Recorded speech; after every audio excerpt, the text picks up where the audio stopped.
We like to attach to things.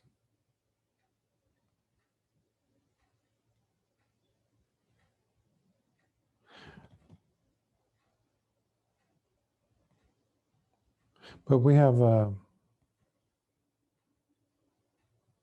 very refined skill set to usually attribute the suffering that comes from the attachment itself onto things outside of ourselves.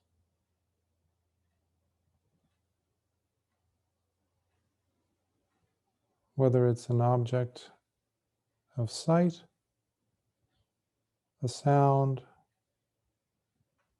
a relationship, a thing, a circumstance, or environmental conditions. We're very quick at diagnosing the reasons for our misfortune or unhappiness.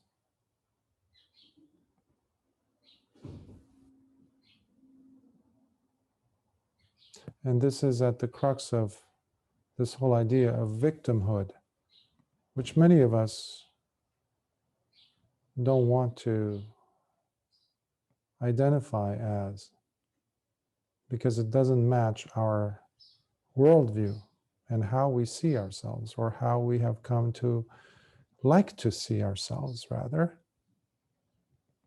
even though we go through the motions. We live according to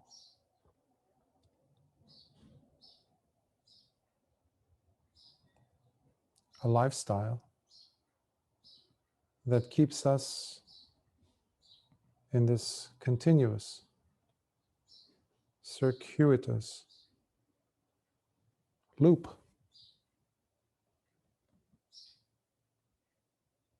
of repeating things.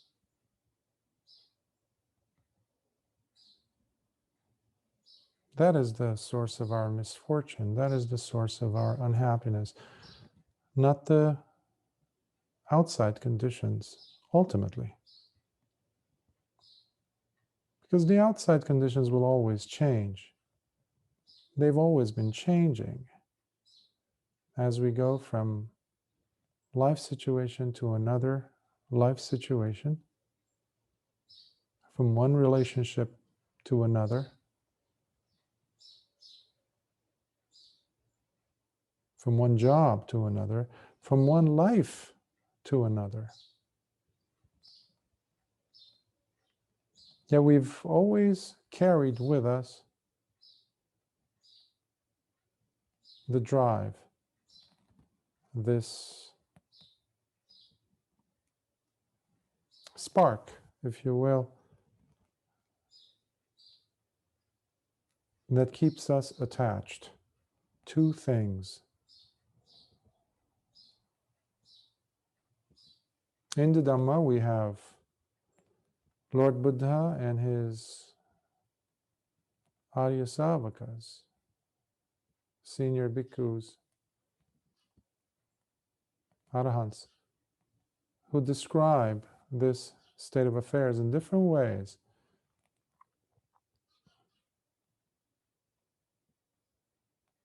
Usually,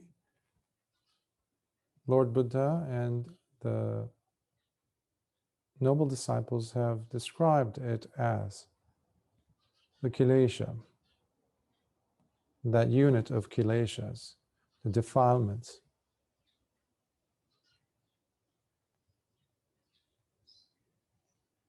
We have three of them, of course.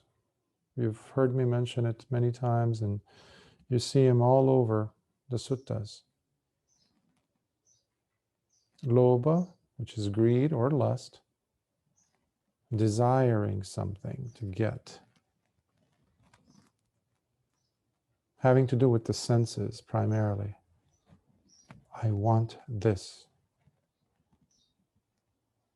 Dosa, the second, which is aversion, anger, ill will, hatred, the desire to separate from this unpleasant thing, the painful thing, which now happens to be painful. Earlier it wasn't. And then we have moha, which is the third, and that is delusion.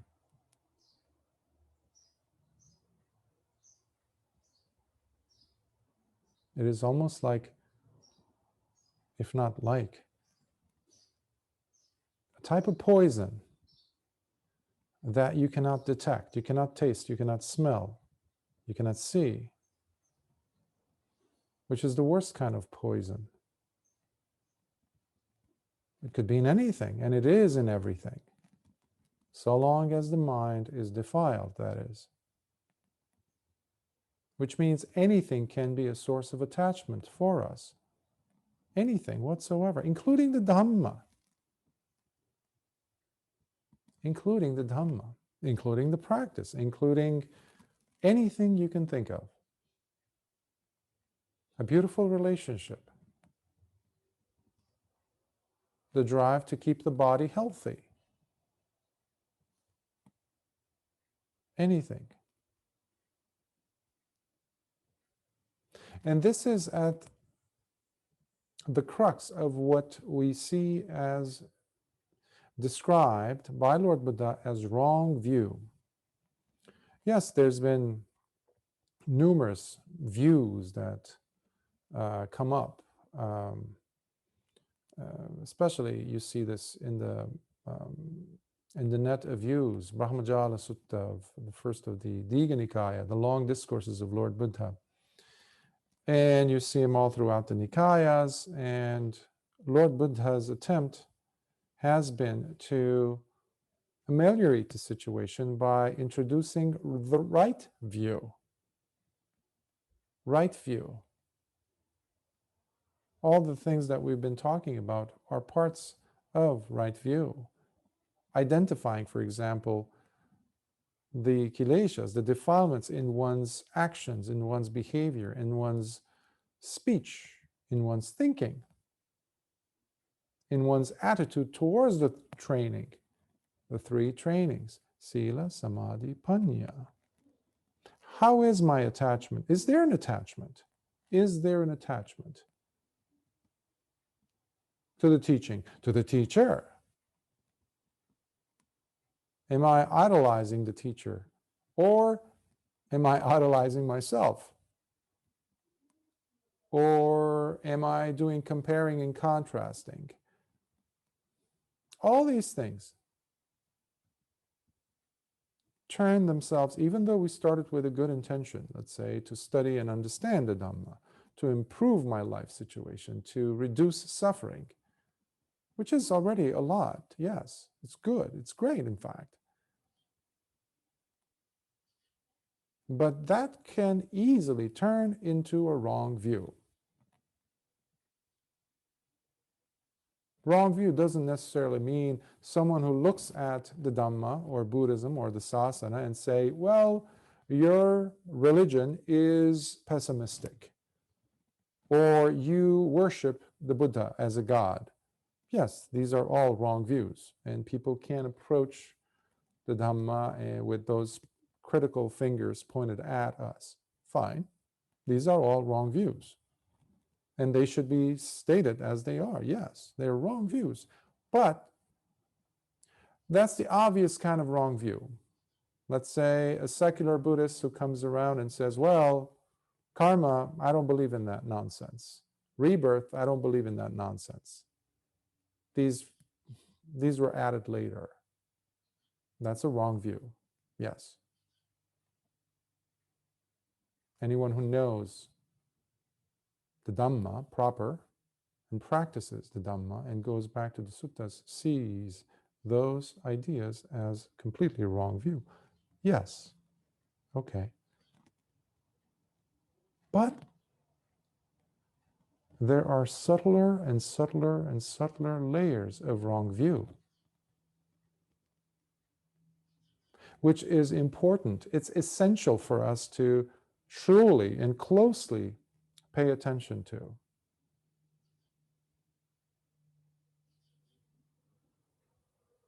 Like everything in the Dhamma, it has different layers. It has, it's a gradient, if you will. It's a spectrum.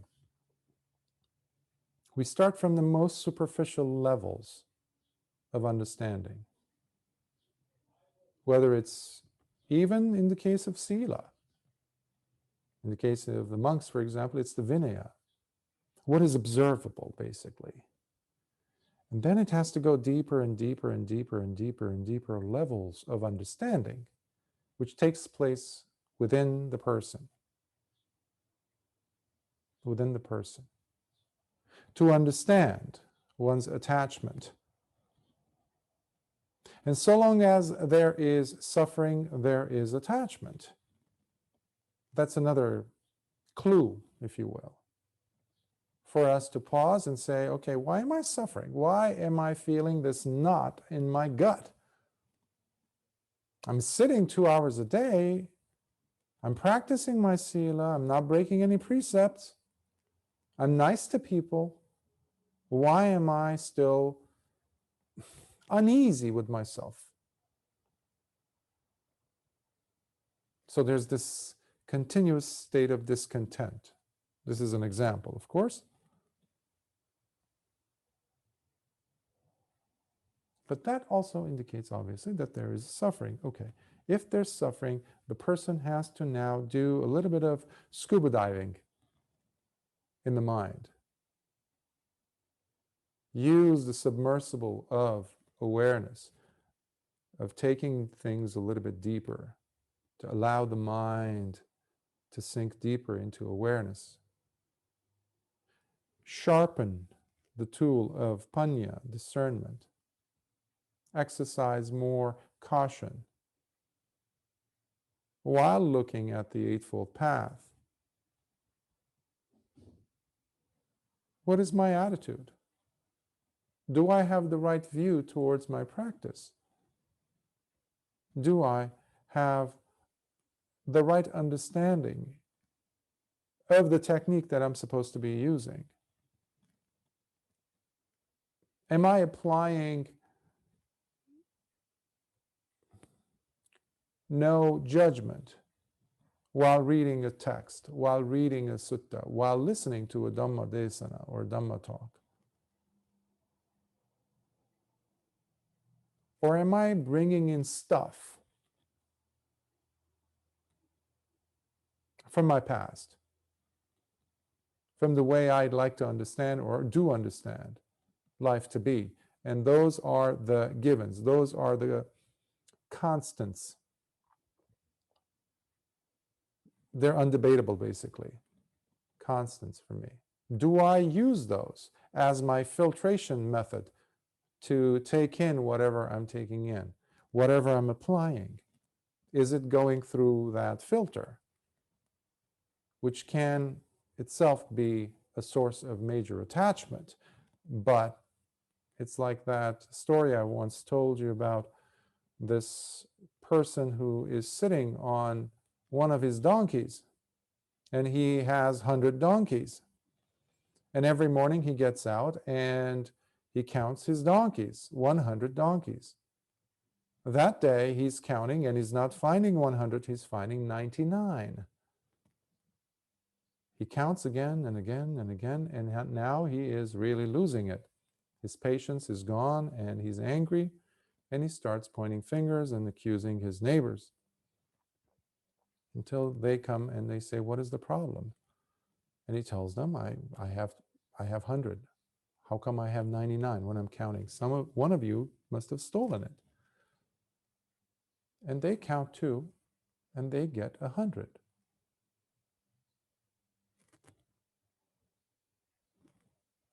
And he says, how did you get the 100? He says, did you count the one that you're sitting on?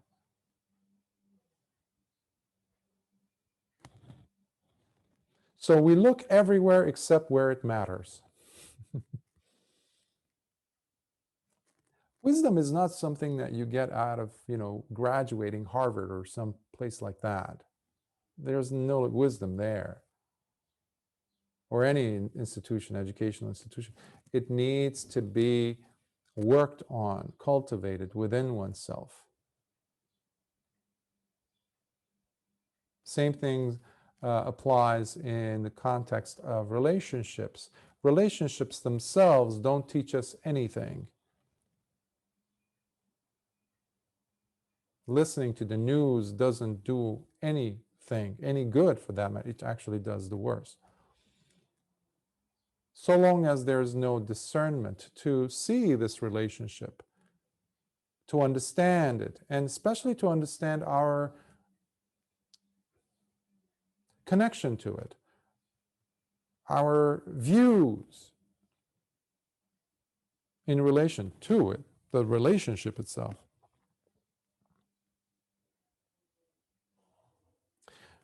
There's a sutta from the Samyutta Nikaya, the connected or linked discourses. And it involves the lay disciple, Chitta, who was very well known at the time of Lord Buddha in India. He was extremely wealthy, and he was also an anagami, a non-returner. So this could be also serves the purpose, double purpose, multiple purposes of helping lay individuals such as yourselves and all listeners, viewers, to be encouraged, inspired by him and his example. He was a lay disciple, full-fledged. He had several wives.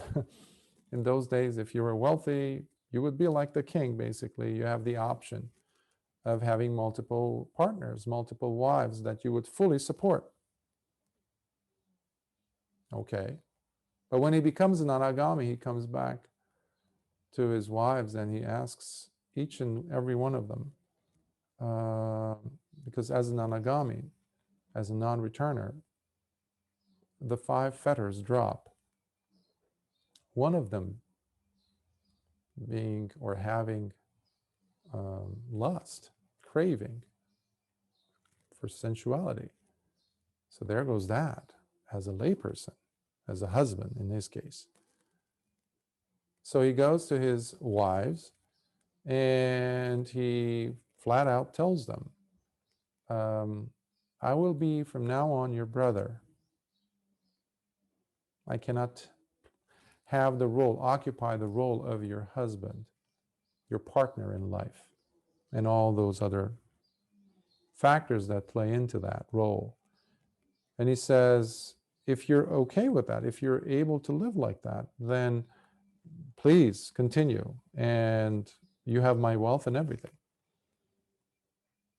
Otherwise, if you have any, if you want to continue being a married person, you want to marry someone, you love someone, I will be more than happy to give you away your hand in marriage to someone else. And I think at least one of his wives says, okay, there's this one gentleman that we had a thing. We loved each other, this and that. But you were wealthier, obviously, so I came with you. But if now it's not going to work out between us, so he says, absolutely. So he plays the role of a father or older brother, and he goes and he even gives a sufficient amount of dowry, I believe. So anyhow, I just wanted to put that as a footnote there. And he lives while continuing to live as a householder in the context of, in the role of, rather, a businessman, a very wealthy businessman. But his heart was dominated by the Dhamma. His mind was ruled by the Dhamma. So, now that we have some ideas about Chitta, the householder, he was also known as very wise when it came to the Dhamma, in providing very simple answers to complex questions. So one day, while he's having, he comes in on a business trip and he sees, he has a huge area, a city basically belongs to him, and there's this open area, plaza, if you will. And he sees some elder bhikkhus sitting there by the water fountain, debating and arguing, engaged in a deep conversation. And Chitta calls over one of his attendants and he says, what are the venerables talking about? And they say, oh, master, they are engaging on in some conversation about the Dhamma. And they've been at it for a few hours. So Chitta goes and pays his respect towards them, and he says, what might the venerable ones be discussing that I came and intruded upon and interrupted? And they say, and they know who he is, because they've seen him in the presence of Lord Buddha. And Lord Buddha has recognized him, and also another layperson who was also an Anagami. His name was Hattaka of Alavi. Hattaka from the Alavi region. So they knew Chitta was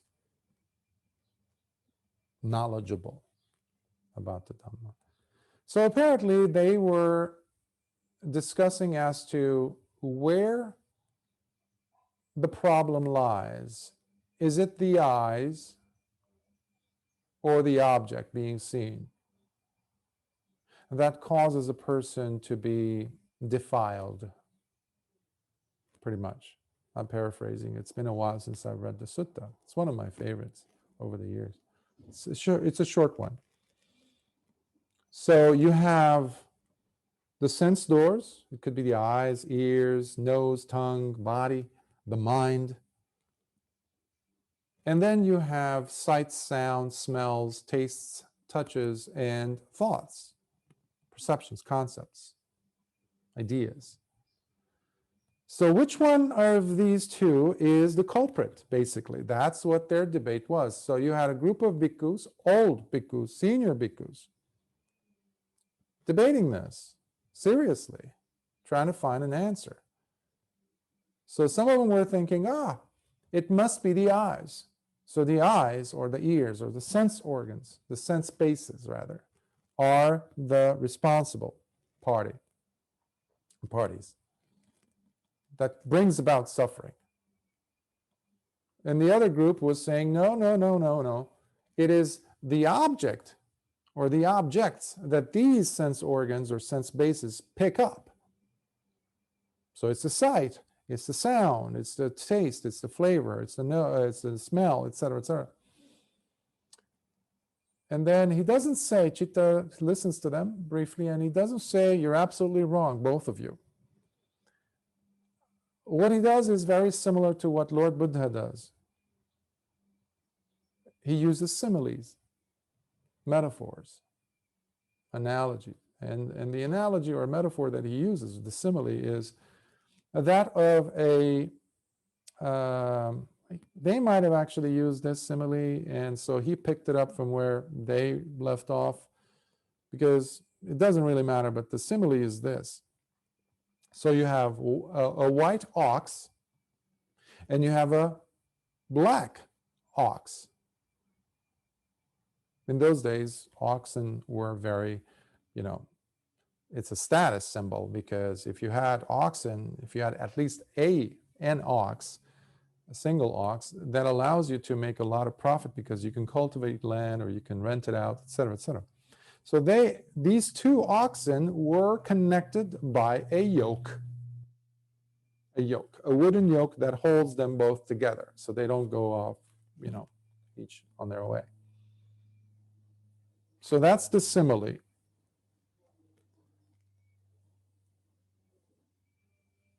He says, imagine the black ox being the sense bases.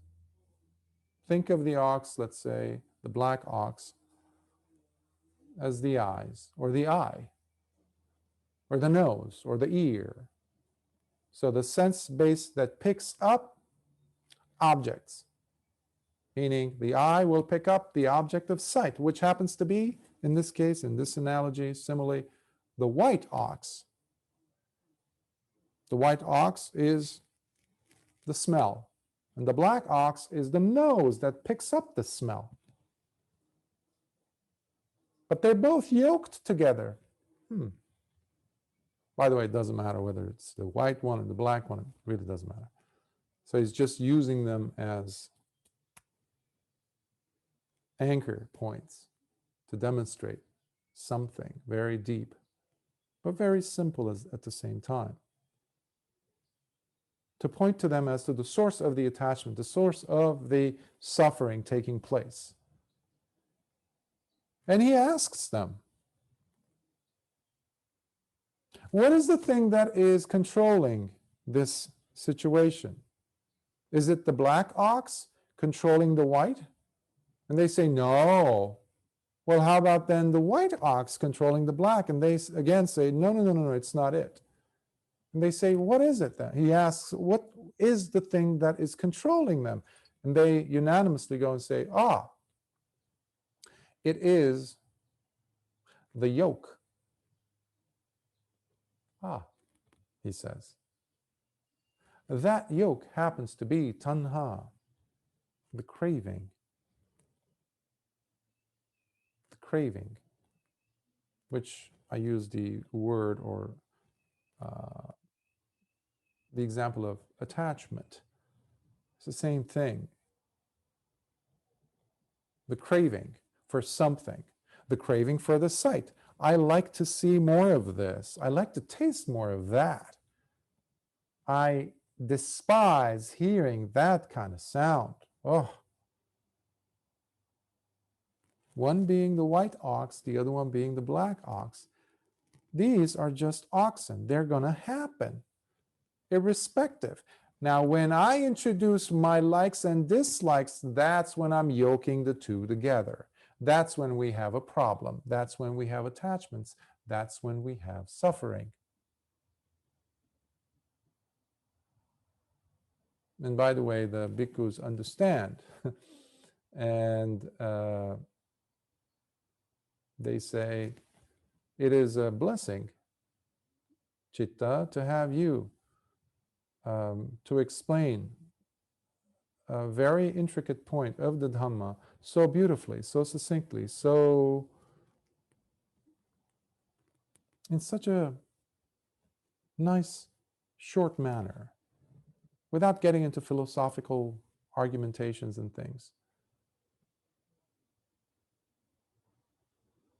Now, I shared that simile with you because it is powerful, because sometimes we get caught up in our attachments. It's similar to that old image of a magician who comes across in the forest a pile of bones, and he looks carefully and he sees that these are the bones of a tiger who's been long dead and gone. And because he's a magician, it's a tale basically, he just says a few spells and all of a sudden the bones turn into the living, breathing, growling tiger, who soon enough also pounces on the very magician who gave it life and kills him, devours him. We are very much in a similar situation with our defilements, with our attachments. So the very thing that gives us hope or makes us become excited about life for whatever reason, gives us meaning, if you will, can easily turn into a source of attachment. When that very thing has turned into a nest for the Kileśas to thrive in. So if we look at things from such a personally responsible angle, from a position of accountability, then we see how much power we truly have in our own well-being. And we start to look less and less to the world as the source of my suffering, the source for my suffering. You over there, that person in there, the faceless entities over there being responsible for my suffering. Many of those people who have caused us suffering also in the past are not even alive, perhaps. But we need to check ourselves in our attachment to things, to our attitudes towards things that occur, our behaviors. Because the mind is the most powerful tool there is. It can give us liberation, but it can also give us a perpetual lives sentences, plural. Life to life, keeping us in ignorance, in samsara. And that is what Lord Buddha came to ameliorate, to remove that thorn, that poisonous dart from us, from the heart, from the mind. That is the thing we have control over. But we need to have the audacity, the courage, and the honesty, the truthfulness to face ourselves. We might face the whole entire cosmos and defend our position. As a therapist, I see this all the time. People want to defend the pain that they're in, the barrel of soot and dirt and excrement that they are in. But as an outsider, you help them, show them, give them tools to pull themselves out of that. But that's a tough job to do because they're now fighting against you. They don't want to see it. They want to justify their presence in that barrel of poop, excrement, which is deplorable. But even suffering is a source of attachment. Usually it is the most intense one. Our own suffering. Not everyone is ready to be freed, to release themselves from bondage. Not everyone is willing to do that. And people, including ourselves, will put up a fight. So every time we sit to meditate, what we're doing is loosening those bonds of ignorance, those shackles, those blindfolds. We're trying to remove them one at a time because there's several. It's thick. But something got you interested in the Dhamma to be here, to want to listen to this Dhamma talk. And we can hold on to that very thin, narrow, slender thread and follow it with patience, with truthfulness, with more Dhamma, by learning and studying more, by practicing, by allowing oneself to see, what are my attachments? They might even sound noble. Like, I sit to meditate every day for 2 hours or 1 hour, or I study the Dhamma, I study suttas, I practice the Vinaya, I practice these many rules. Chances are there are plenty of attachments surrounding these otherwise lofty, beautiful things to be engaged in. So it's not the issue with the oxen The black ox or the white ox, they have no problems in this. They're just oxen.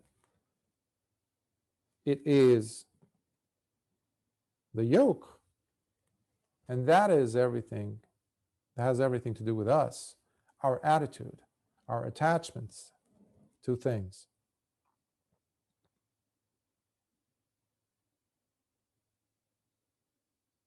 And in this way, we can develop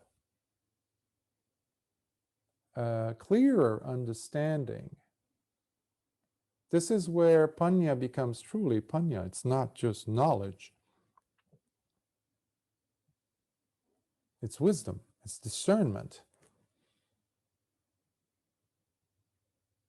This is where sila can become adi sila. Adi means the higher. When you no longer practice sila to show to others, to tell others, oh, I practiced the 5, I practiced the 8, oh, I practiced 10. Forget about you guys. I practiced 227. Thank you very much. All ego trips. All attachments. But when the person is practicing deeply, understanding one's attachments to these things, then they penetrate through sila and enter into the domain of adi sila. And similarly with samadhi, the second training. And it goes into adi samadhi or adi citta. And then you have panya. There's mediocre discernment or wisdom. But when we penetrate it by persistence, persistence not by looking at the world around us to fix, but to understand us and how many layers of spectacles or glasses do I wear? How many blindfolds do I have on? And by removing them one at a time, we start seeing, whoa, now I see things in a different way. There's a term the Lord Buddha uses, jnana dassana, the knowledge of seeing oneself. You see it, but it's a totally different kind of seeing. You've never seen like that before. Now that is an aha moment. And that is adipanya. But no one will be able to penetrate into adi sila, adi citta, and adipanya if they are still shackled, attached to these things. And for that, we constantly have to come back to right view, sammaditthi, every step of the way. It is a lifesaver for the practitioner to always stay on track.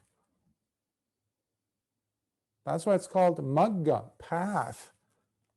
We need to stay on it. But we can't be on it if we are starting off with wrong view.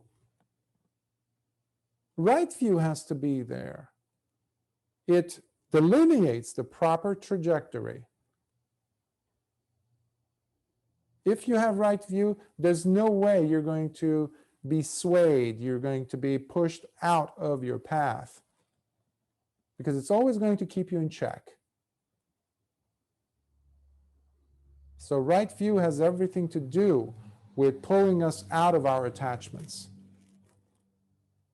Our attachments, not someone else's. Our defilements, not someone else's defilements.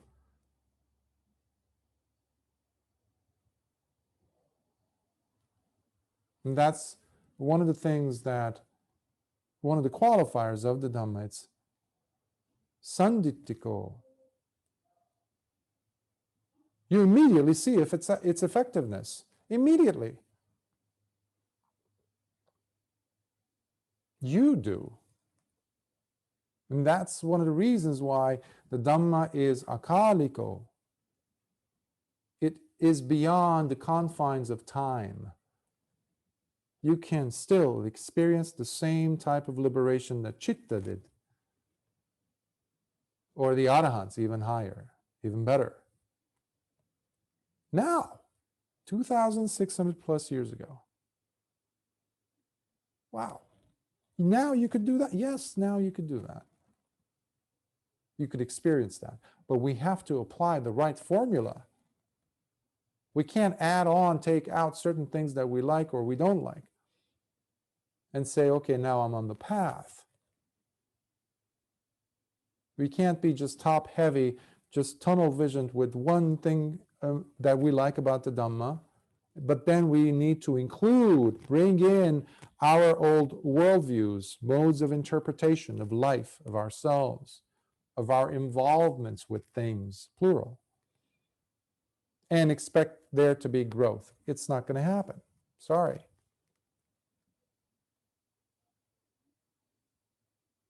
So always taking inventory of where am I? Am I feeling suffering? Am I experiencing anything like that? Even though I'm supposed to be not feeling suffering, okay. If I am, guess what? That's like the canary in the mines. They used to lower a canary in a cage down the mines to see if there's any nauseous or toxic or poisonous gases. And if the canary died, everybody would scram out of there. So similarly, if there is this invisible toxin, poison of delusion, which usually is at the bottom layer of our attachments, and the top of all those is suffering. That's the most obvious. But we have to pause and apply mindfulness and clear comprehension to see, am I suffering? Because most of us are not even aware of the fact. We just accept this, not in my gut, and that's the end. So let me go and drink some more of that alcohol. Let me engage in this activity so I can shove my head into the sand and forget that there's this knot in my gut. But if we pause and look and, okay, what is that knot in the gut? Is it, oh, it's suffering. Okay, why? Without judging anyone, especially ourselves. Looking carefully, honestly, patiently, and seeing, I have an attachment. Well, where's that attachment coming from? It's from craving. Okay. As you go deeper, you understand the presence. You see the presence of the yoke, which comes to us from delusion, that poisonous toxin, that poisonous gas.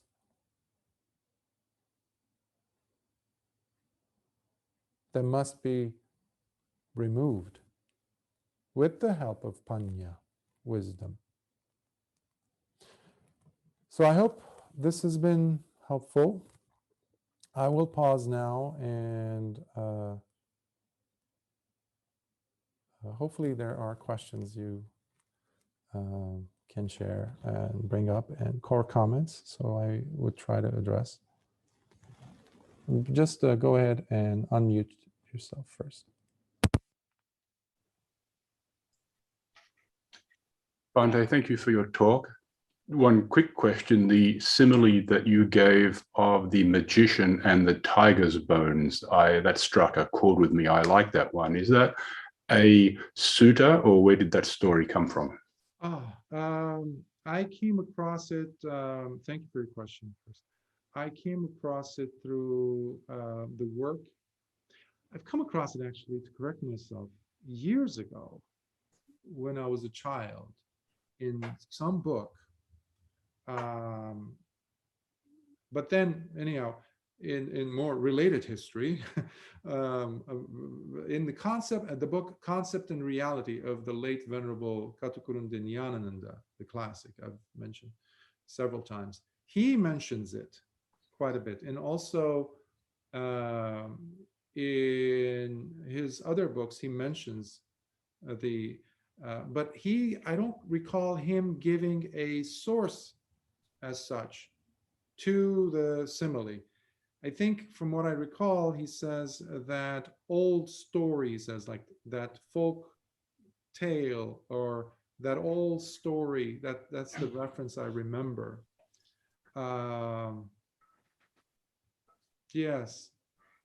So, but if you ask me, I would care more about the essence of the simile, so not to waste the rest of my life trying to go ahead and look for it, because the gist of it is so powerful. As you said, it captures you. I like that you can relate to things being the bones, and it's us giving life to things that don't have life, and then they devour us because we've given life to them that they're not there. That isn't inherent in the bones. So Absolutely. Yeah. Absolutely. I was speaking with someone recently, and they happen to be in the educational field. So they love being a teacher. They are already very good.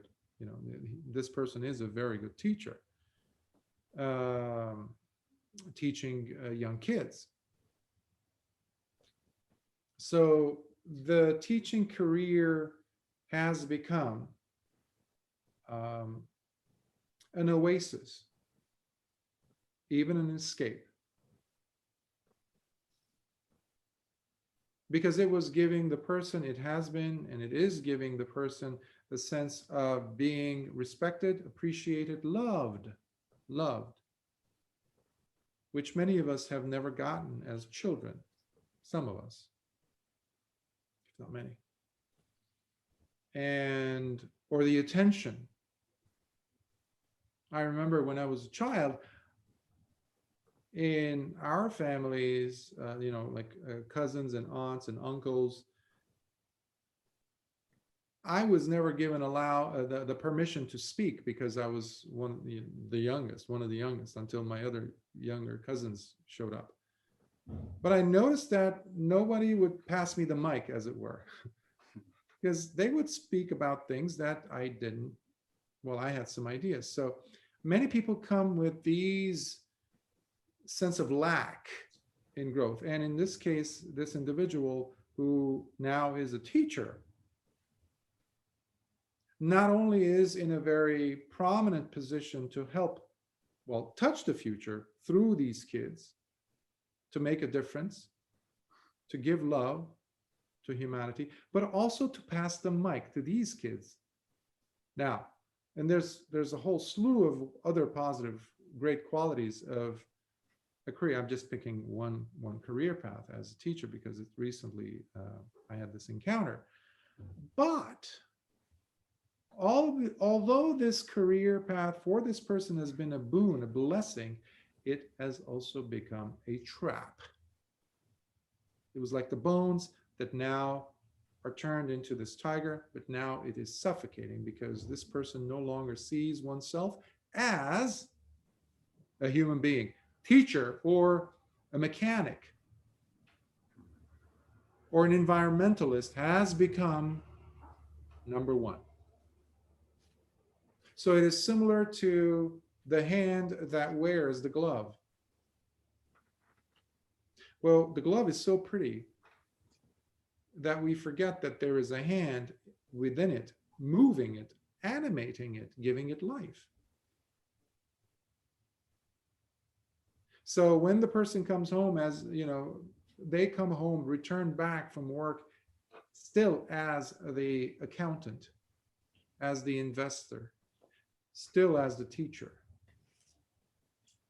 So that becomes a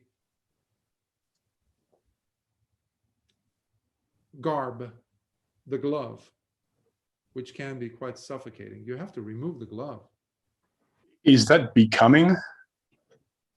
That when you become the teacher or you become the glove and you forget about the hand, is that the definition of becoming in dependent origination? Oh, that's a good question. I would hesitate from using the word becoming in this case. I would find it more as an identification. But if you draw a line, put some dashes, it is understandable why a person would say, well, they're both the same thing, aren't they? And one could say, yeah, but it's I would say it's very contextual, because Paticcasamuppāda, or dependent origination, has become, not is, but has become a very philosophical engagement. It's a wonderful arena to spend the rest of your life in and never get out, which then it also turns into the tiger, which has 12 bones instead of the tiger having hundreds of bones. Many people worship the Paticcasamuppāda.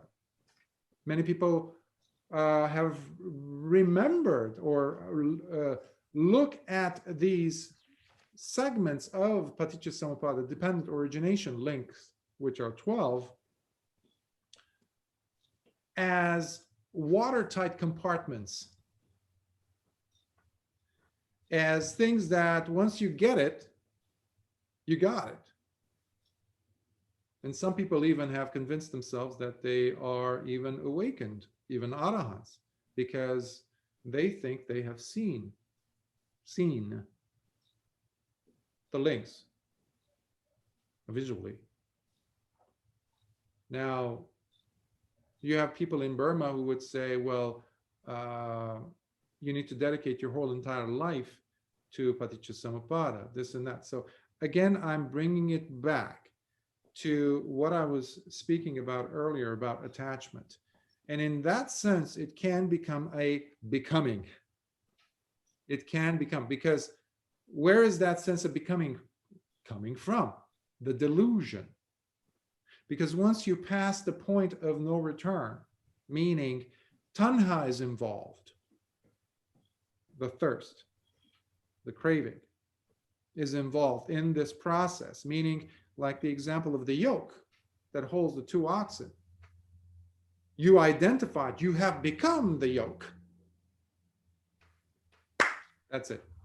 You're stuck. Now, unlike what Venerable Buddhaghosa has done in his commentaries, which unfortunately, because of him primarily, we have this 3 lifetime scheme coming out through the 12 links of causation. That's how he saw it. And it was, with all respect to the Venerable, he was completely wrong, because it extended the roles, plural. So I'm taking them out of each of these links from their watertight compartments, which we have turned them into, thanks to the commentators like Venerable Buddhaghosa and all those who promote Abhidhamma and Visuddhimagga. Worshipping, and this is, by the way, connected to, again, the attachment, even something as beautiful as the Dhamma can turn into an attachment, an identification, a becoming, which brings to birth the following link: more dukkha. Because birth is suffering. Remember that. Lord Buddha says, suffering. If you're suffering, well, that means you're born. Were you born? Yes. Well, you're going to suffer. That's what Lord Buddha said to this old man who came in complaining. Why do we suffer? Why? Because his loved ones are died. And Lord Buddha says, well, were you born? The man says, yeah. What kind of a question is that? He says, okay, if you're born, you're going to suffer. End of discussion there. So let's look at it in a different way where we can actually understand what's happening. So it's not a matter of jumping from one life to the next and then the next one, in case of ignorance leading to sankharas, because some people take that as the other birth. If you've ever studied the Dhamma, if you ever listened or read any of the suttas, not the commentaries on the Paticcasamuppāda, primarily the suttas, you see how Lord Buddha never leads you on into another life.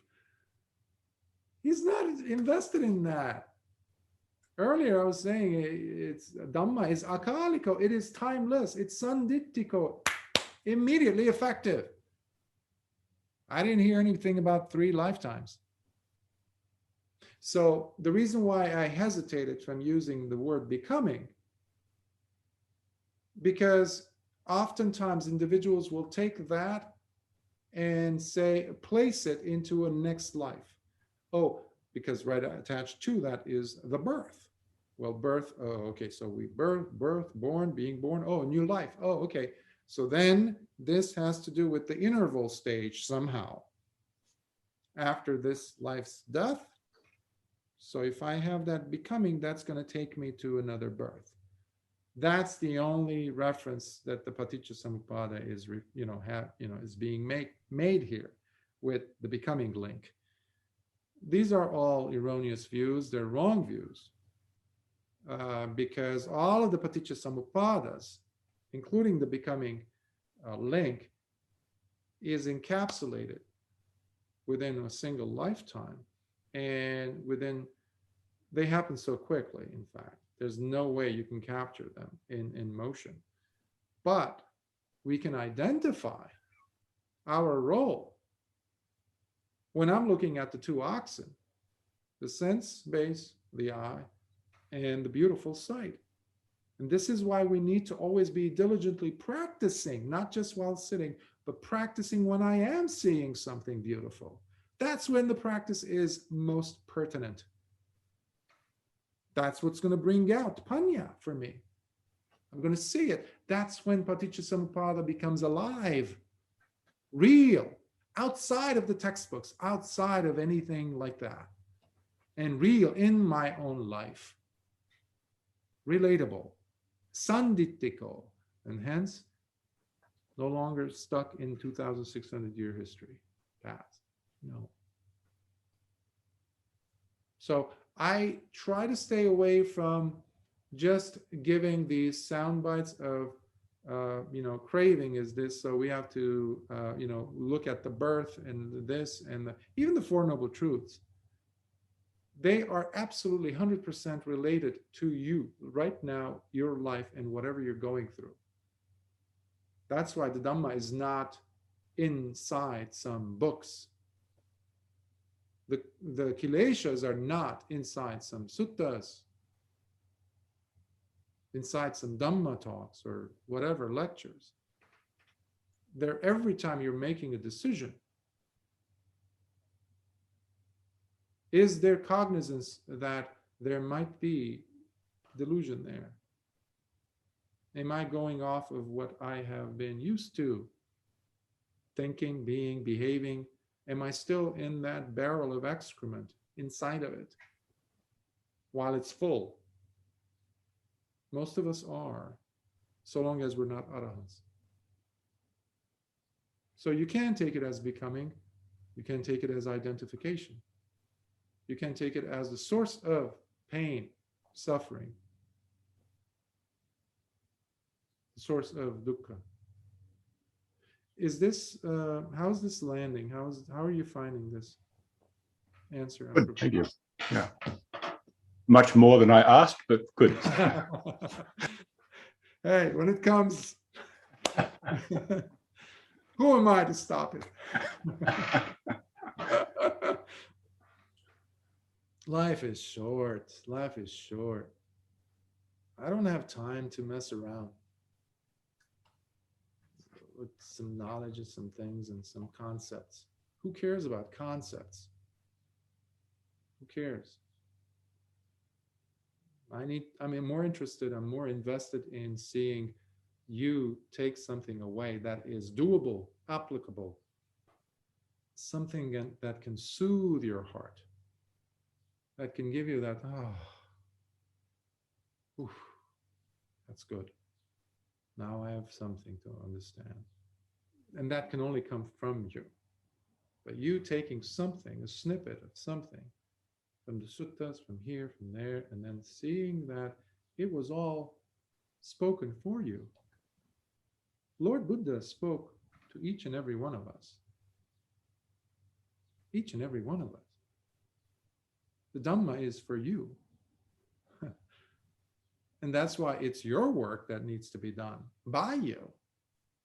So it's never about the other person. But most people, unfortunately, we like to think of, that thing that you said is incorrect. Who cares? Who cares?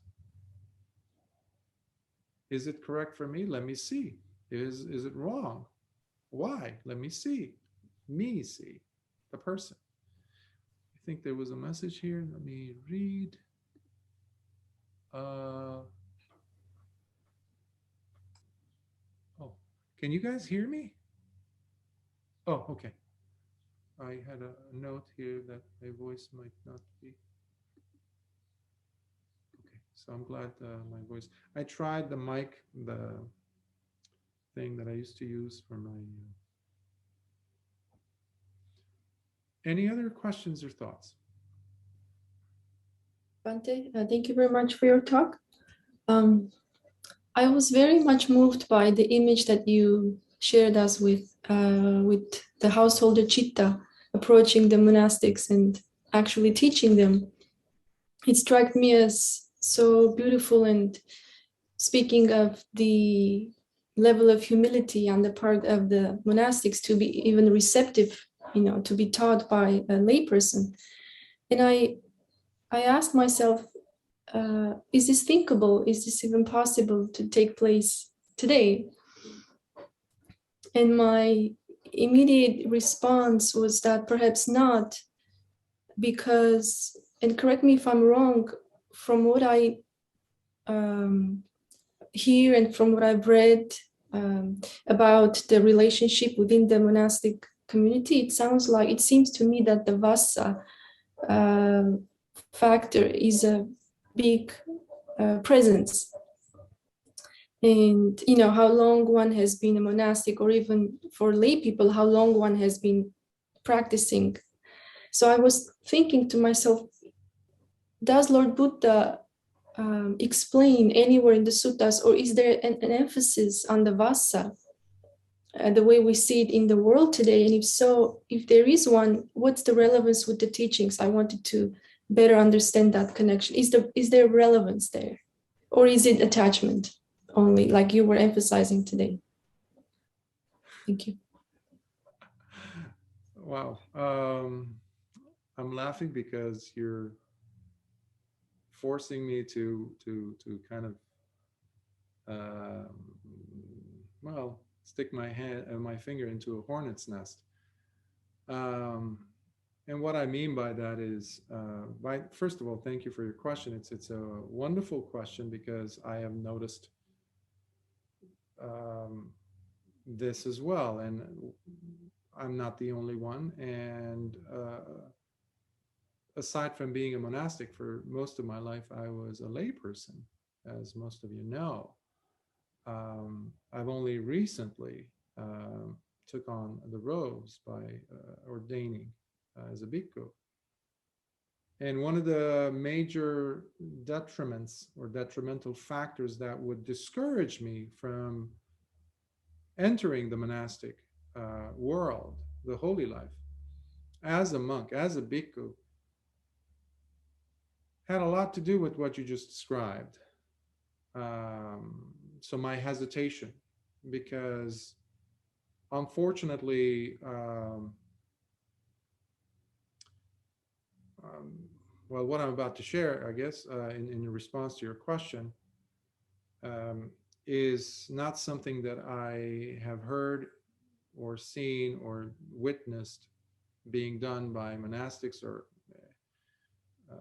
anywhere. So I'm going to tread on thin ice here, so without disrespecting anyone, and doing my best. You gave the example of Chitta in this context, and yes, he was a layperson, as I mentioned, and he was highly respected at the time of Lord Buddha. And yes, the bhikkhus were, the way they demonstrated their behavior in appreciation, that is something rare nowadays. Yes.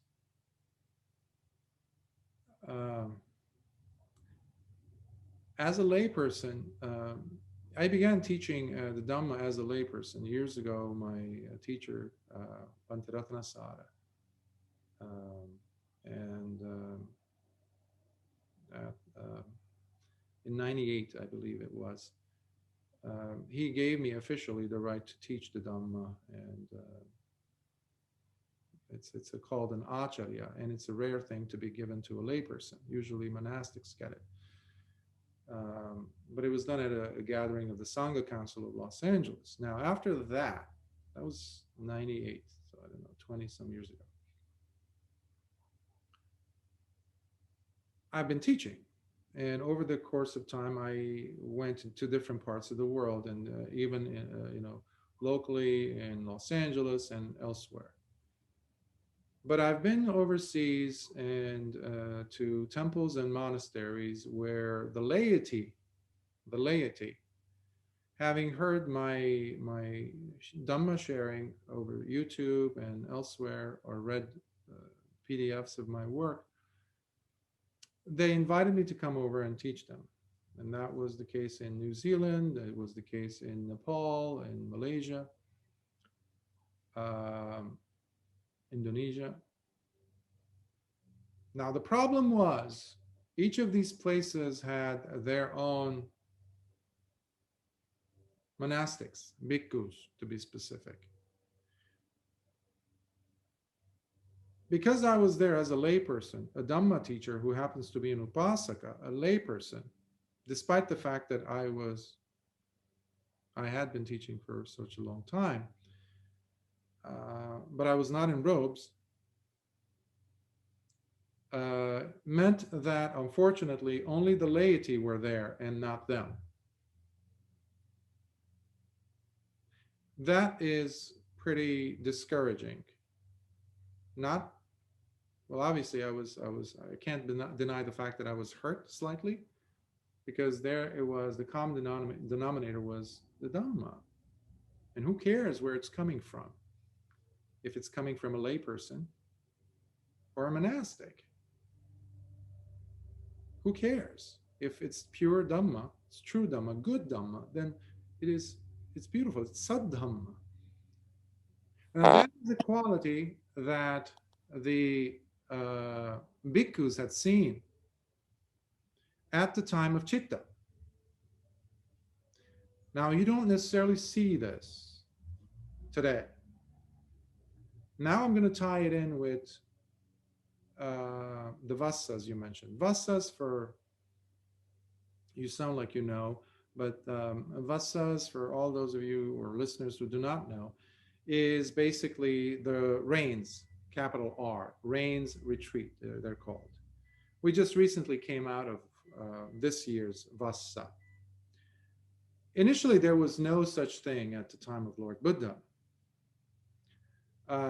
There were no Vassas per se. However, the Jains and other Paticcasamuppādas, the naked ascetics, who were a huge presence in India at the time, they had this practice of not going out when it was pouring rain, meaning monsoon season hits. And it does hit, for 3 or 4 months a year in India. And it was that time where these yogis and Jains and others would avoid walking on, because there's no asphalt, there's no concrete, so they would walk on soil. And many of these, so there would be organisms and plants budding, grass and shooting up. So the people being the lay supporters of Lord Buddha, came and brought this to his attention. And if you look at any of the Vinaya rules, most of the rules, majority of them, Lord Buddha only puts them into effect because lay people, who are the bread and butter, literally bringing food and support to the monastic community, came with this concern or complaint. And immediately after they're gone, Lord Buddha would congregate and bring all the monastics together, and he would give them the new rule. And that's how we ended up with eventually 227. So, but one general rule that was instituted immediately was, from now on, we too, monastics, will no longer be going out away from the monastery for pindapada or alms food gathering and things, or even to teach, unless it's an emergency or a unique case, or a medical emergency or something like that. But the monastics are going to be secluded within the confines, the borders of the monastery or temple, vihara, which meant that the laity was going to bring in the food daily to the monastery, so that no layperson, or especially those who were not even thinking of becoming Buddhists, who didn't have any faith, for the faithless, and it's a beautiful thing that Lord Buddha also uses. Most of the rules, you always see Lord Buddha admonishing someone for being disrespectful or just indecent, and he would say, foolish man, usually to a bhikkhu, this act that you committed, this behavior of yours, how in the world is this going to add faith in the faithless and encourage more faith to arise in those who already have some faith in the Dhamma? So it was always about the laity, of course, but especially about beings, human beings who were, or any being who was not on the path yet. But during that time that the bhikkhus are inside the monastery, we are supposed to be diligently practicing. Not chanting. Chanting is a very small part. Very, very small part. Just to get the wheel rolling if you want. But after that, you need to practice, and practice a lot. Not go out and cultivate the land, not to figure out what beams to fix inside the Dhamma hall, what to paint. I see this all the time now. Monks love to engage in gardening and this and this and that during the Vassa period. Okay.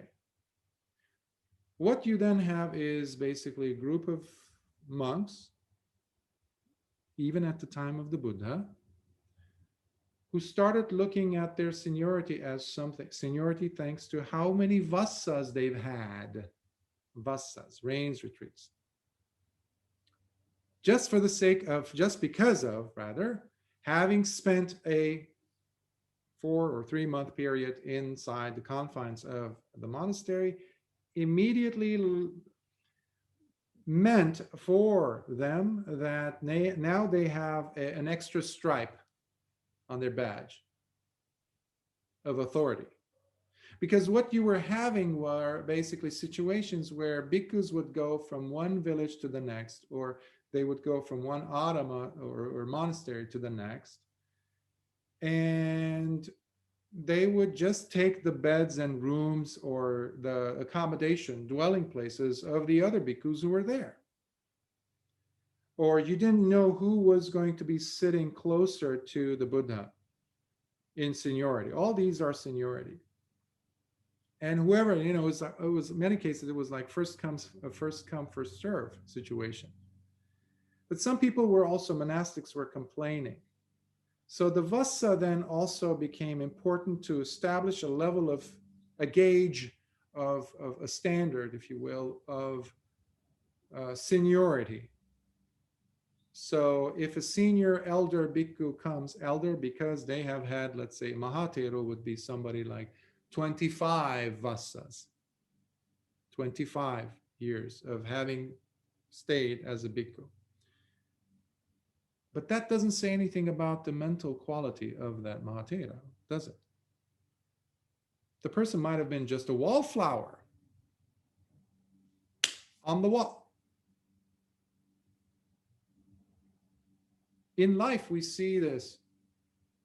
somebody who is an accountant, a very successful accountant, or a jeweler, a very talented, skilled jeweler, gifted. They have a child. Now, does that child immediately be recognized as a master accountant, a master jeweler, simply because their father happens to be? I see it very similar to equating the time that one has spent inside the monastery grounds, and many of them actually nowadays, it's very rare, unless you're in the jungles of Asia and places where they do practice, or even in Europe in some places. But what my concern is, what is the bhikkhu really, or bhikkhuni really doing during those 3 months? Because there was a reason, because Lord Buddha saw this as an opportunity to push even harder the ascetics, the monastics rather, to really dig in deeper, to find out the cause of their suffering, to apply the teachings, to really penetrate through sila, samadhi, panya, and get him to the higher levels. And many countless bhikkhus and bhikkhunis did achieve and attain those lofty states. Many of them became arahants during the Vassa. Now, by association, unfortunately, you had a majority of the monastics simply through osmosis wanting to get the same credit, street cred, if you will. Gaining the badges simply because they had spent the Vassa inside the monastery, so now you're supposed to respect me. Unfortunately, this is the state that we live in, even at the time of Lord Buddha, by the way. Now, fortunately, because I think you had this at the end portion of your question,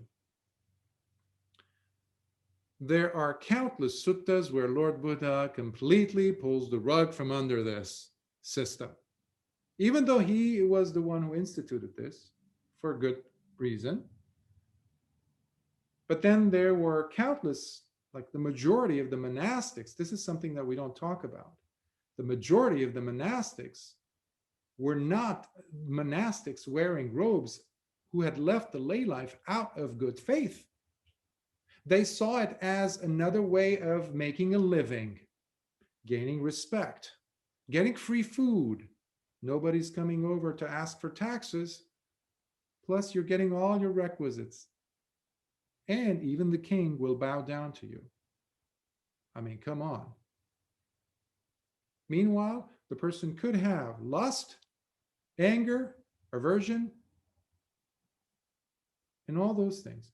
Now, to address those loopholes, Lord Buddha also instituted the every fortnight, every 2 weeks, the Uposatha ceremony, specifically the chanting of the Paticcasamuppāda, where things that were seen that were out of character and not in accordance with the Dhamma were supposed to be brought up by the bhikkhus, in the case of the bhikkhus, and also the bhikkhunis in the case of when they're working on chanting these, and the rules would be going there. So the things, the errors would be pointed out.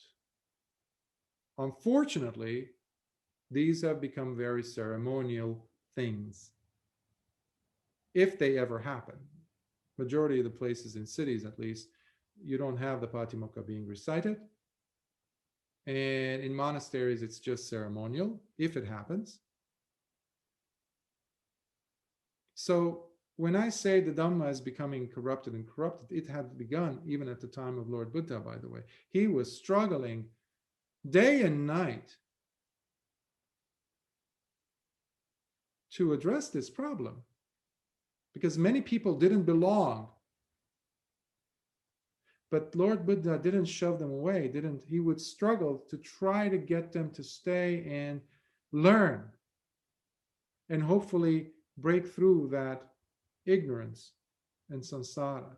And many of them did.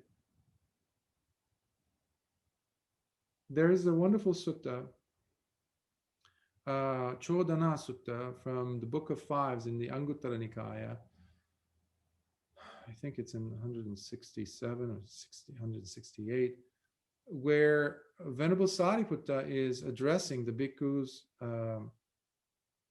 in the presence of Lord Buddha. And he was given that permission because he was a chief disciple. He could do that. And because Lord Buddha had given him that right. And the story, the sutta is about making an accusation or reproving someone, admonishing someone. Excuse me. Is there a set of criteria that a person can apply while accusing someone of something, admonishing them, instructing them? And Venerable Sariputta beautifully delineates qualities. Basically, just to paraphrase, it has to be done at the appropriate time only. It has to be done without any anger or hatred or aversion in the heart or in the mind. It has to have the intention of bringing something beneficial for this person who is being accused. Does the person who's accusing have loving kindness, metta, in one's heart before they open their mouths, etc., etc.? Now, the person, before they open their mouth, has to make sure that they embody these qualities in them. They are strongly established, anchored in these qualities before they speak up. And it's a beautiful sutta, and in it, Lord Buddha jumps in and he says, Sariputta, even though you're pouring your heart out, you're giving so much compassionate advice to your fellow bhikkhus, unfortunately, he says, there are stupid men here. He doesn't even call them bhikkhus. Stupid men here who are, in their hearts, showing so much disrespect towards you, never allowing any of your words, not even a single one, to sprout and to send down its roots so they can gain. And even calls them imbeciles and saliva drooling, dumb people. He calls them that in the sutta. And he says, don't bother with them, Sariputta. Go after, instruct, admonish the other bhikkhus who have indeed left their lay life out of faith, who really want to live the holy life.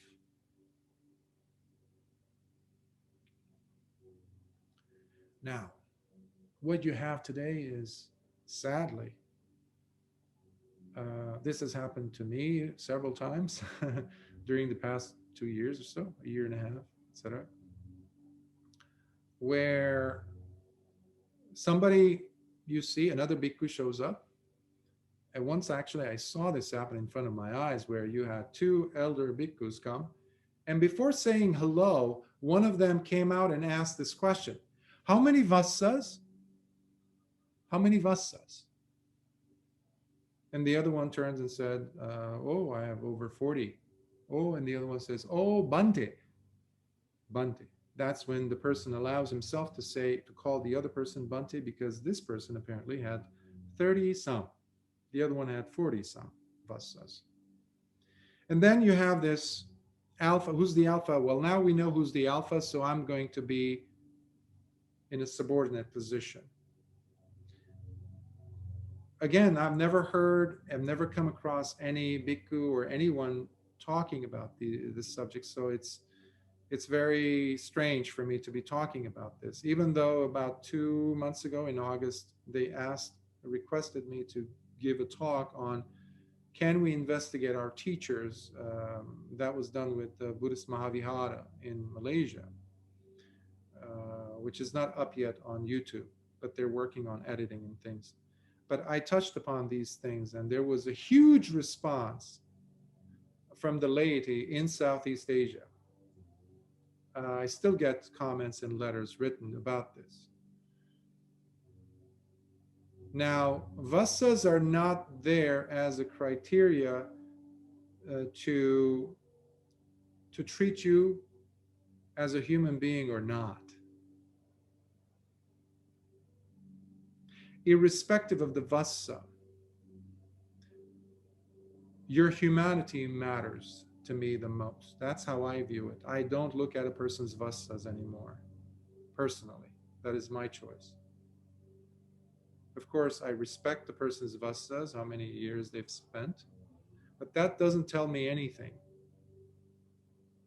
I observe the behavior. I never trust the word, let alone somebody's badges as, hey, I have 3 decades of vassas. Who cares? Is your heart in the Dhamma? Is the Dhamma in your heart? Do you practice?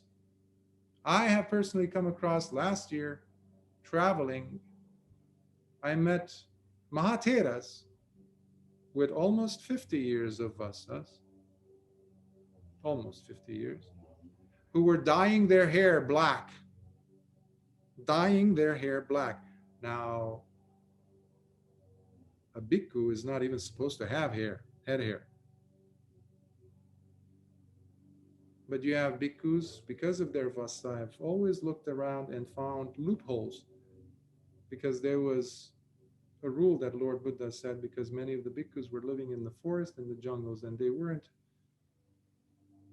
interested in shaving their heads because they were so dedicated. Some of them would sit for days in meditation. For such bhikkhus, the Lord Buddha made exceptions, that you can shave it every 2 weeks, or in some cases, it's like 2-finger width. Well, these people have used that 2-finger width while living in the middle of the city, living in luxury, abundance, getting their samples of hair color, dark, and cutting their hair just enough so that they can still dye it black so that they can look young. Meanwhile, you're seeing the roots of it white. Extremely discouraging for the laity. And this, I'm saying this because I've never heard these being spoken, and I'm going to get into hot water for this. I already am in some people. Some bhikkhus don't like. But who cares? I don't care. You know, we covered several months ago the sutta of the relay chariots, if you recall, between 2 eminent senior disciples who had never met. One was Venerable Sariputta and the other one was Punnamantaniputta. And if you recall, I'm touched by the story because of what they represent and the beauty of the Sangha.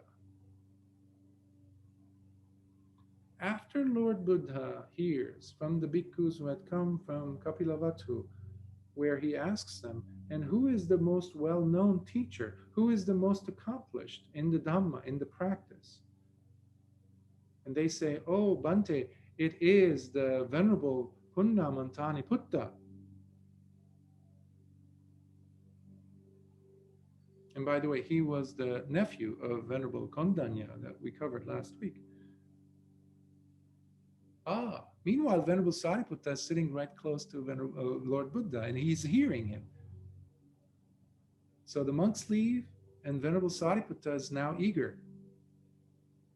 Oh, it would be great if I can get to meet Venerable Punnamantaniputta, because look how his companions in the holy life are speaking so highly of him. It would be great to meet someone of that caliber, even though he is Venerable Sariputta, the second in wisdom.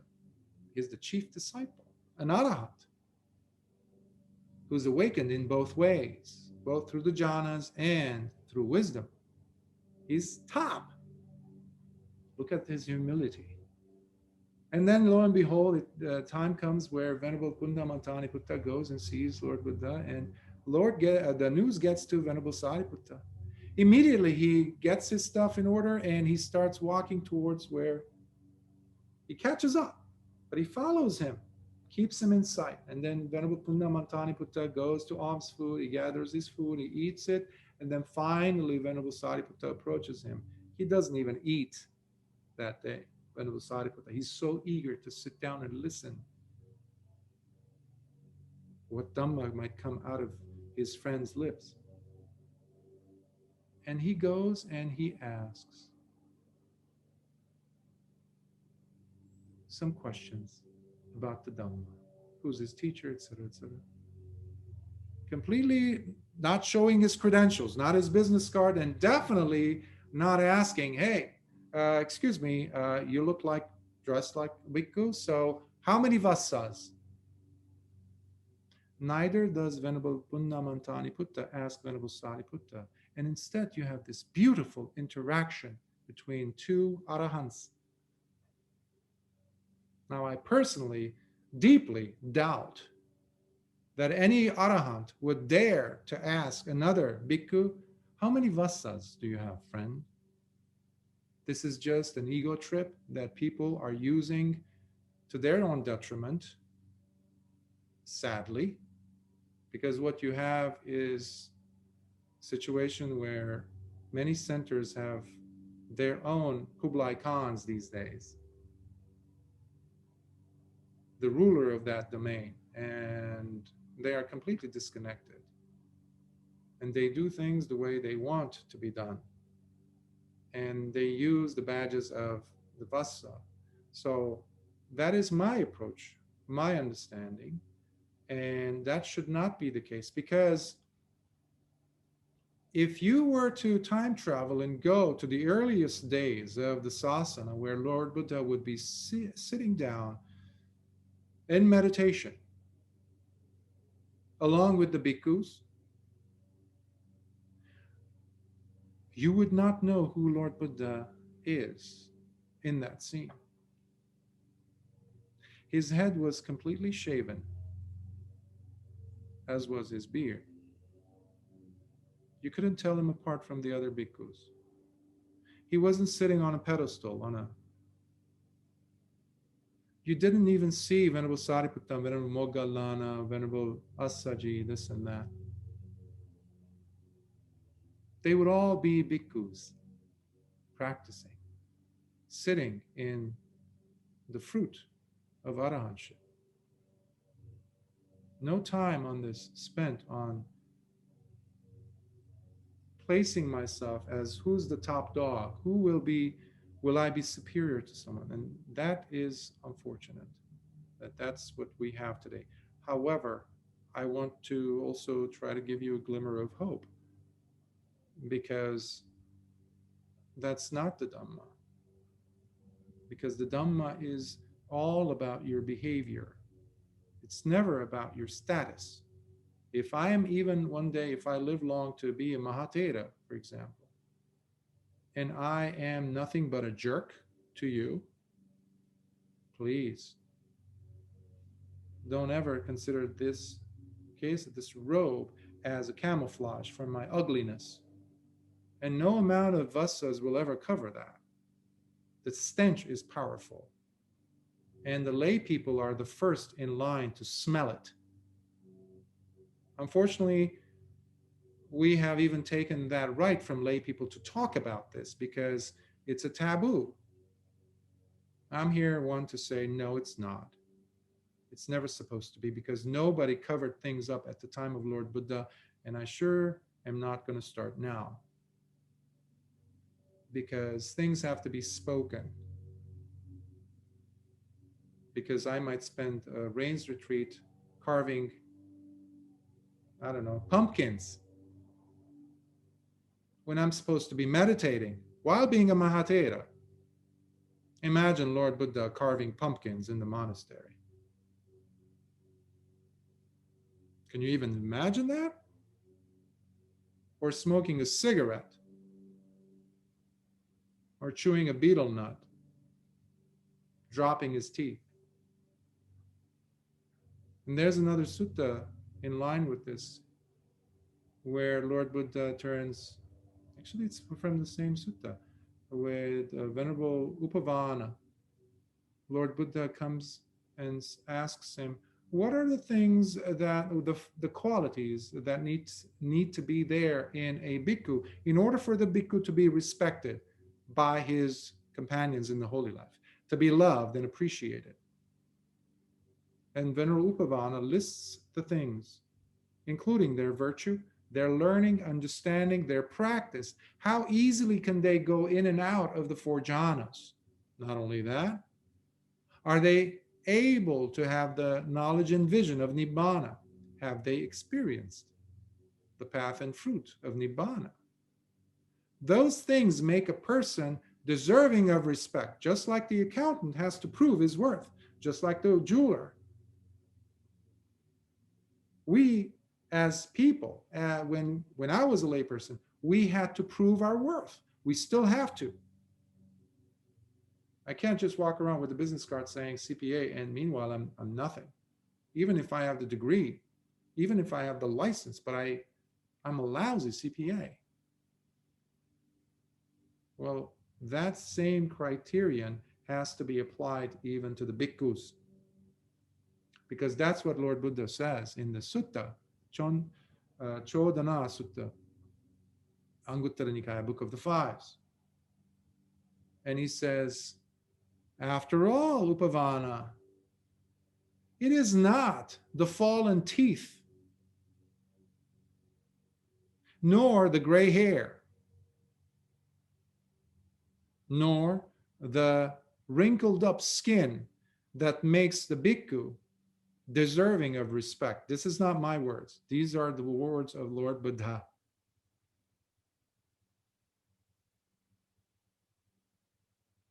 So we need to be cognizant of these things. And I apologize if I went on some tangents, but hopefully it sheds some light on things. Any other thoughts or questions, or if you have a afterthought on what I've shared? Good. Thanks very much for the talk, Bhante. I'm reminded of a very famous French saying, "L'habit ne fait pas le moine." L'habit ne fait pas le moine, which literally translates as the robes do not make a monk. A monk is not defined by his robes. And I would add that a monk is probably not defined by the number of pansas he has been through, or the number of chants that he has memorized. I guess the Dhamma is it has to go much deeper than that. So thank you very much for the for all the contributions today. Yes, and sadhu for that, Upatissa. I think you even have something similar being spoken by Jesus in the Gospels, where he is criticizing the Jews of his day, and he's saying, man was not made for the law was made for man. I was a Christian for about 15 or 18 years of my life, and you would see that I lived in a monastery, a Christian monastery, and you would see the same tendencies, because again, this has nothing to do with Buddhism as such. This has to do with the human condition. Again, we're back with the yoke,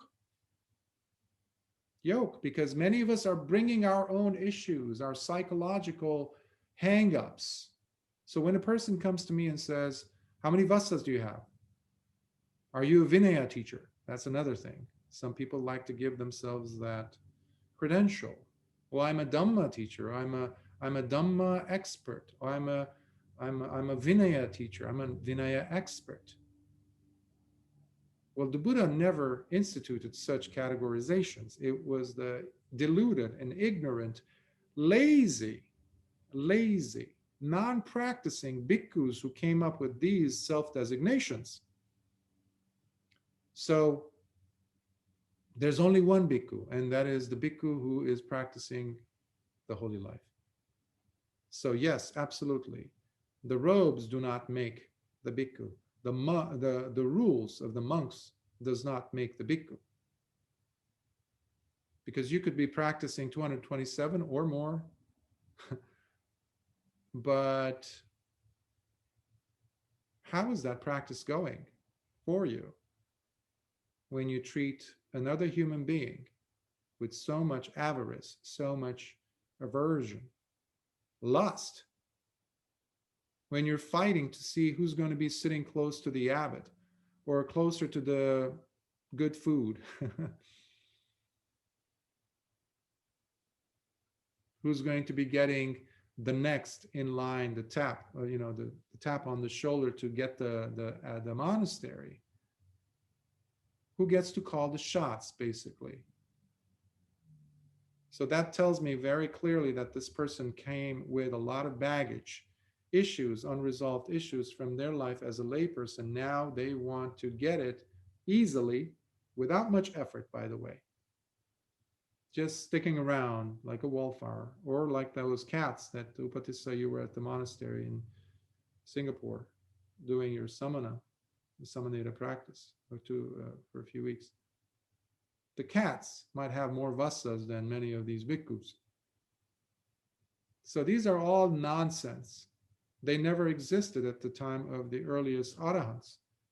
So my objective is to look at the others, the arahants. So please, despite what I've shared with you, please always bear in mind that it is always the faith in our hearts that needs to be increasing from every single Dhamma desana. And I apologize if I sound crude or critical. It is the non-Dhamma elements that I am critical towards.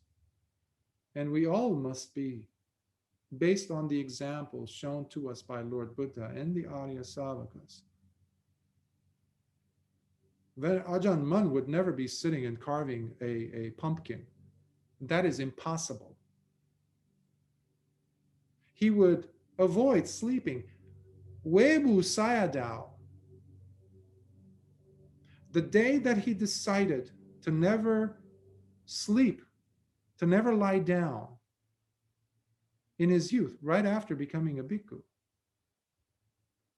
he never did lie down. He practiced constantly. He was always with Anapanasati. In 4 years, he became an arahant. His teacher had actually encouraged him, hey, if you want to go practice this one technique and come back and teach me how you did it.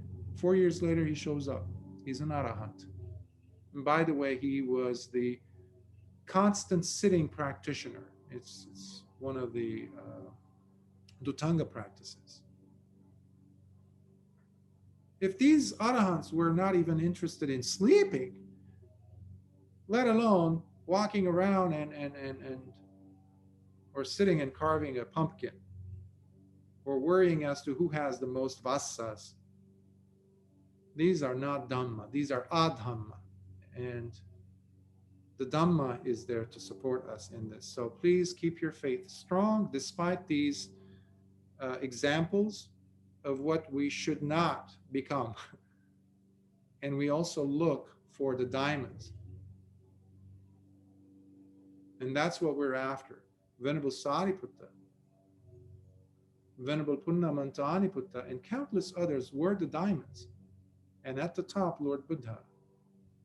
Their examples are what we're after, not these other flawed examples, drenched in the Kileśas. So that is my encouragement to you. And I hope it is of help. So let us share some merits.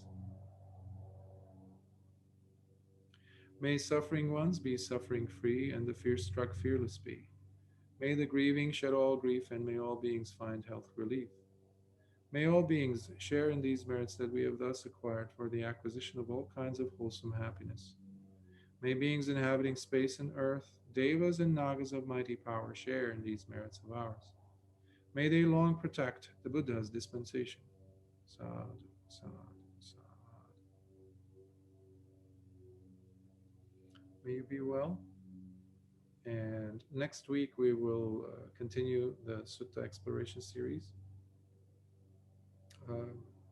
I'm still working on the Hemavata Sutta. It's that will be the one that we'll cover. Yes, I'm looking forward to sitting with you again and going over the Sutta with you. Be well, and may the Triple Gem bless you all and your loved ones. Be safe.